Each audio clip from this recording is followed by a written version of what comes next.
That should be the lead story. Him and the GM Ryan Pace. Get out. Please. Then you're still of that opinion. Makes me happy. Welcome to PTI, boys and girls. In today's episode, the Broncos go without a quarterback. The Rams and Cardinals both lose, and Mike Tyson vows to fight again. But we begin today with the once and future greatest quarterbacks of all time, Tom Brady and Patrick Mahomes. They combined for 807 yards and 6 touchdowns yesterday as Kansas City held on to the ball late and deprived Brady of his chance at a comeback win. Wilbon, is your headline about the Chiefs' success or the Bucs' struggles? It's about Tom Brady. It's going to be about Tom Brady this season. I don't know how much beyond that, but Tony, Kansas City great is not news. Kansas City was great. They won a Super Bowl, aren't they? Defending champions. They were good, really good, bordering great before that. They're going to be great the rest of this season if they stay healthy. So now, okay, let's set that over here. When you and I talked yesterday, I know you started by saying Patrick Mahomes, wow. What consumed the rest of our conversation? Tom Brady. Tom Brady. Yeah. Tom Brady's the headliner, Tone. And there's only one question. Do you think he's done being Tom Brady? Like, he's still better than, 25 quarterbacks probably. But is he done being Tom Brady? And, Tony, I look at those. I don't care what he did in the third and fourth quarter. I look at the time of the game when it was a game. And Brady, pressure rattles him. Well, he can't do anything against pressure. And he throws the decisions he makes. I look at him now and I just go, okay, that guy's a pretty good quarterback. He's not the GOAT anymore, and he is the GOAT. So if I were running a newspaper and I had to write the headline, at least the first sentence in the story, it would be that Patrick Mahomes is a wizard.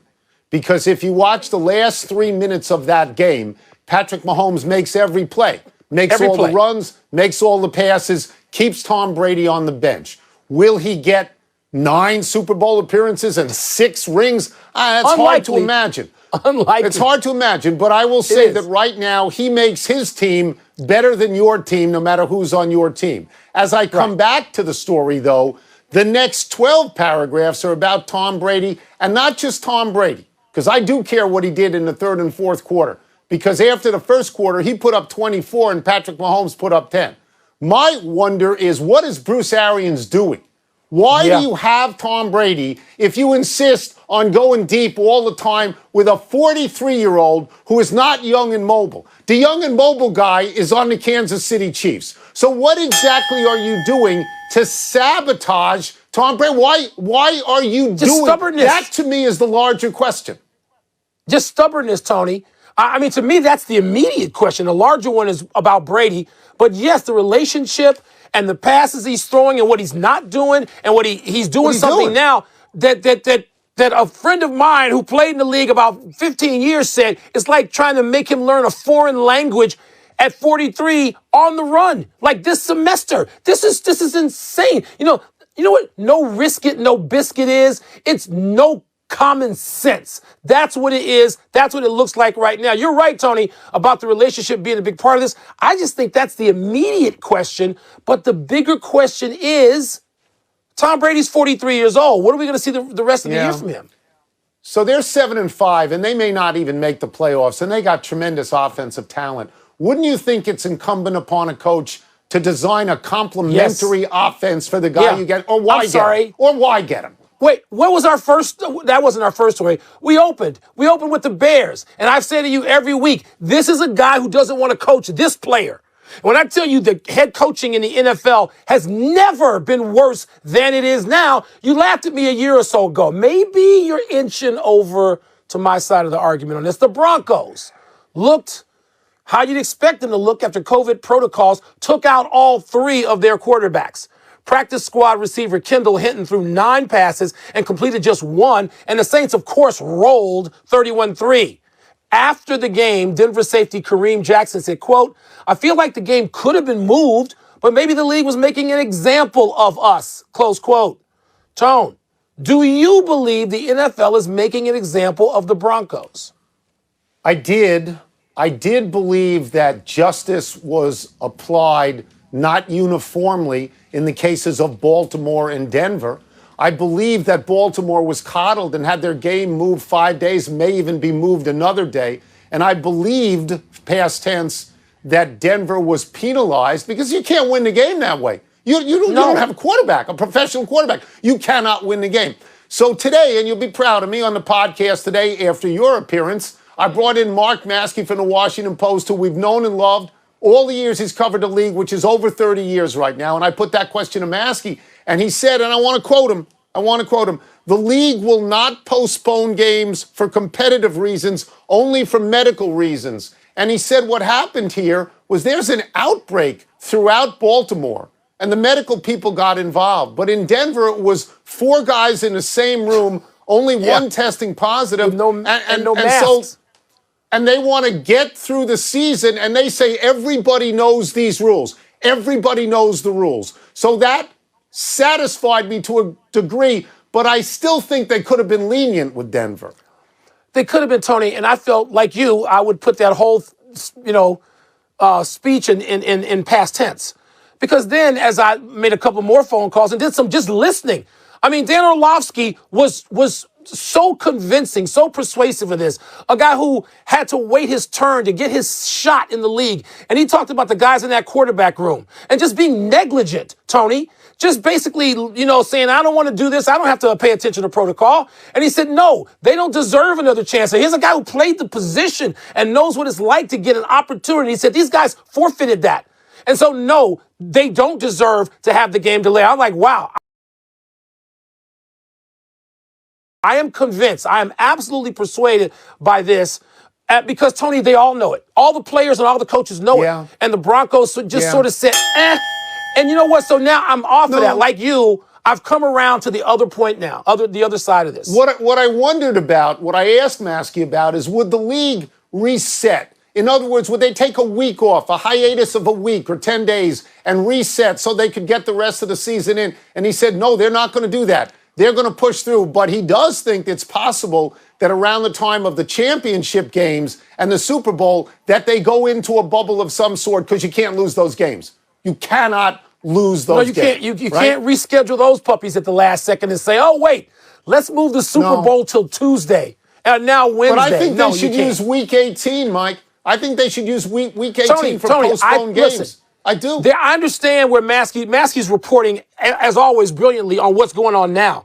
But, Tony, as we see conditions become more severe, I'm told that people at the top of each sport are in touch with each other more than occasionally, and they see what's going on. And look, if you're the NBA and the NHL right now, and you're not going to have a bubble to start this season and you finish the last one, you're looking at the NFL, you're talking to their people, you're going, oh my God, what are we encountering now without a bubble, and can we do this? And I think all the sports are having to consider things they weren't. Well, they should. They actually should. They should be in touch. For weeks now, we have said the NFC West is the best division in football. But then Seattle lost 3 out of 4. The 49ers lost their quarterback. They lost 5 out of 7. That left Arizona and the Rams as ascending glamour teams. And yesterday they fell flat.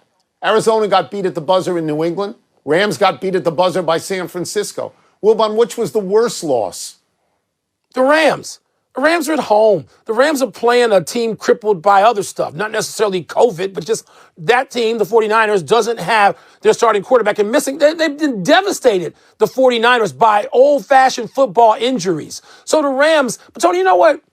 The Rams are just one of those teams, I think, and they've got some great players and a Hall of Famer on that team, in the middle of that, the anchor of that defense, and Aaron Donald. But Tony, they just seem like one of those teams that they're not good enough to get on a roll. They're not good enough, and they're starting with their quarterback, to go 5 out of 6 necessarily, or 7 out of 9 games and sort of reach a level. Not now. They did a couple of years ago when they got to the Super Bowl, but I don't think they are that team. So we might be expecting too much of the Rams, but that was still a bad loss yesterday no matter. Yeah, Jared Goff turned the ball over 3 times. He had a fumble. He had 2 interceptions. He's now turning it over more than Daniel Jones, and that is not acceptable. But I disagree with you. I don't think that was the worst loss, because that's a division loss. And those teams play each other differently when they play each other twice a year. I thought the Arizona loss was the worst loss for this reason. In the last couple of minutes, I think they had a chance from 45 yards to kick a field goal and take the lead. And they missed that. And then they yielded yards. They yielded enough yards to Cam Newton and to New England that from 50, the guy nailed it. And the guy took him out. I mean, to me, I understand they're on the road, but it's not like they're walking into a hostile stadium. I just thought the Arizona loss was worse. And I look at that division now, and Seattle can go back out, can sprint back out, and look like one of the best 2 or 3 teams in the entire NFC. And it doesn't look like that for these teams. But next week, I'm pretty sure Arizona plays the Rams. So we could have clarity between them anyway. By the way, the Patriots got helped by a call, which Cam Newton, it does not benefit from many calls. But, he's inbounds. He's and inbounds. He's running. So, yes. There are plenty of other calls against Cam Newton that he should get, and he doesn't get, and he got this one. And look, Tony. Yeah, he did. He also, what the Cardinals had to walk into yesterday? They had to walk into Bill Belichick. That's what they had to walk into. So, with all due respect to the coaches, terrific, tremendous young coaches in Los Angeles and in San Francisco, they ain't walking into Belichick. So I still think the Rams lost. You're at home, boys. Step up, and they didn't. So at least, even though you think coaching is bad in the league, you think Belichick is good. That's good. Belichick, Let's take a break. Him. Coming up, does Derrick Henry have a real chance to win MVP? And should Mike Tyson, Iron Mike, keep fighting? You didn't watch. How could you not watch? No. Well, it was pay-per-view, right? It wasn't on my TV. What? I didn't even know how to get it. What, you don't have like $17.95? What are you Hold it. Well, Charles paid. Barkley ordered it for you. Yes, you didn't pay for it. Pardon the Interruption is presented by Grey Goose. Drink responsibly. Part of Happy Hour.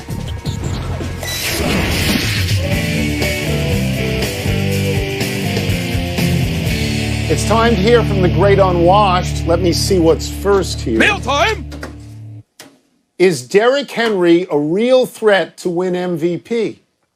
Well, Tony, you know what? I don't know that he's a real threat as long as that kid keeps throwing it in Kansas City. So he's got to be behind Patrick Mahomes. He could be behind Aaron Rodgers as well. But right now, with everybody else having, and you know what? Ben Roethlisberger. So those 3 guys, I don't think I have him any higher than 4th. But his 1,257 yards this season with 12 touchdowns and an average rush attempt of 4.9. I mean, he's having a staggering season, and they are a threat to win it all. So he should be in the MVP conversation. So here's what's interesting, and this is our crack research department. Only Adrian Peterson in 2012 is a running back who's won MVP in the last 13 years. It is so quarterback-centric. And I agree with you. I think you got to put Mahomes there. I think you got to put Rodgers. I mean, but Derrick Henry is the rarest of running backs in a position that we have seen devalued in the last few years. Yes. People are afraid to get in front of him. They are physically afraid. They try to tackle him from the side. Yes. They don't want any part of him. 12 touchdowns already in 11 games. So, I mean, I think he's worthy of a vote. I would ask you this, though. Do you have any thoughts on Indianapolis? I mean, everybody says they're so good.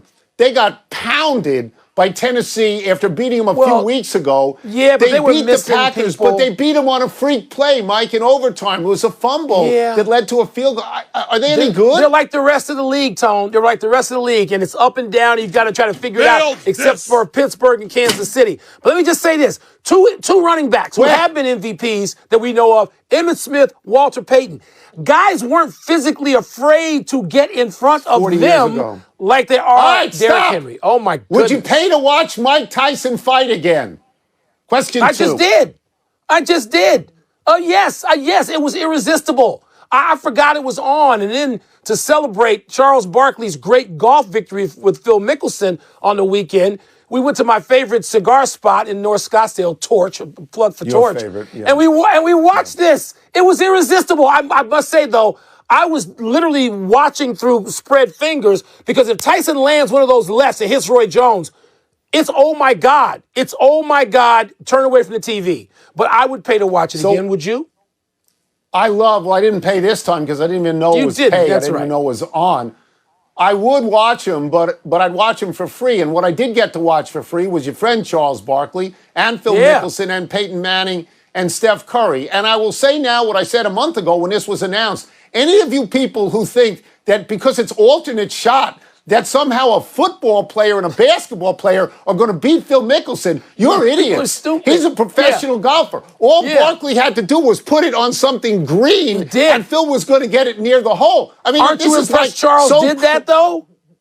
Charles was great. I was so proud of him. He putted so well. But this is so crazy. It's like if I go up to you and I go, Phil's working on his three. He's pretty good with the three. I think he could beat Steph Curry. And you go, what? You're a fool. He can't beat the greatest three-point shooter of all time. What are you talking about? People don't respect golf as much as they should, and the skill and the nerve it takes. Charles walked off the golf course into the clubhouse where I was sitting among others, and he said, and I quote, "What are people doing betting against a pro? You always take the pro." And of course, Charles is right. Crazy. He knew who his partner is. Crazy. And that was you liked that event, Totally didn't you? nuts. Wasn't it fun? And by the way, Phil Mickelson is so great talking. He can go on TV and talk about all sports. He's that good. Enough email. Yes, he is. Let's take one last break. Still to come, the Lions let go of Matt Patricia.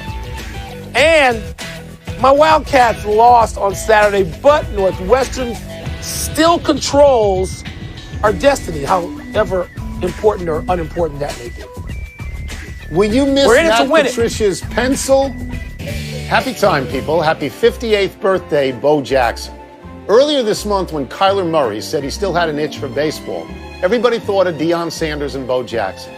Bo won the Heisman at Auburn, then made the Pro Bowl in the NFL and the All-Star team in baseball. Unlike Deion, who was thin and lithe, Bo was thick and fast. He was a spectacular, powerful athlete in the Jim Brown mold. Fast twitch, baby. Oddly enough, Bo just went on Deion's podcast and was critical of tackling in today's NFL, saying nobody wraps up anymore and that he would average 350 to 400 yards a game running the football now. Tony, okay, so he wouldn't average that many, but how about 150? I mean, Bo Jackson was so great. And I was at, we'll talk about Bo a little bit more here, but he's so great, maybe he goes 150. Maybe he doubles what he did in real life. You killed the surprise. Happy anniversary, Bo Jackson. On this day 33 years ago, as a rookie with the Raiders, Bo went off on Monday Night Football. He caught his first touchdown pass. He went 91 yards on a touchdown sprint where he kept running through the end zone and into the Kingdome Tunnel. And he got a third touchdown where he plowed over another much-hyped rookie, Brian Bosworth, who later said, quote, "He just flat ran my butt over," unquote. Jackson gained 221 yards on just 18 carries. But revisiting Bo's claim that he would average 350 to 400 yards in today's NFL, in 38 NFL games, Bo averaged 73.2 yards. So let's not go crazy. Tony, long before the aforementioned Mark Massey covered the league for the Washington Post for 30 years, I did.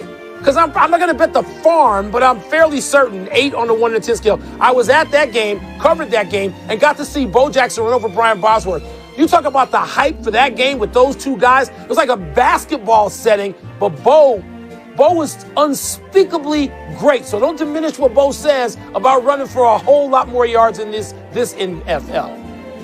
400. Happy trails, Matt Patricia and Bob Quinn and Dave Caldwell. The Detroit Lions fired their coach Matt Patricia and their general manager Bob Quinn after their embarrassing 41-25 home loss to Houston on Thanksgiving Day. Patricia was 4-7 this season, 13-29-1 in 3 seasons. Jacksonville Jaguars fired their general manager Dave Caldwell after losing to Cleveland and dropping to 1-10. Jacksonville's record while Caldwell was GM, a cool 39-86. Somehow, Doug Marrone survived as head coach despite a 12-31 record the last 3 years. But it seems likely that after this season, Marrone will join Adam Gase of the Jets and Anthony Lynn of the Chargers on the unemployment line.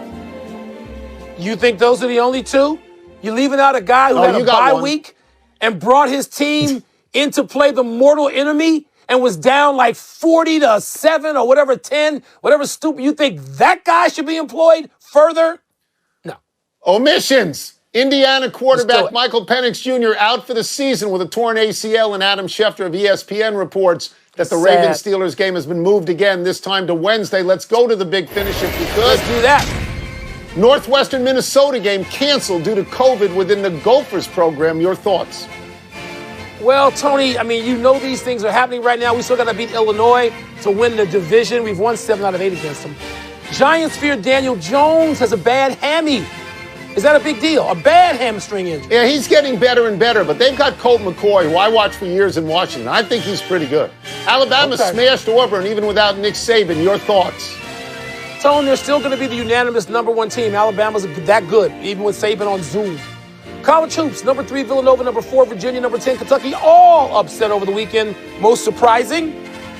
I would say Kentucky only because Richmond had been unranked when they played. Last one, Monday Night Football, Seahawks and Eagles. Who you got? Oh,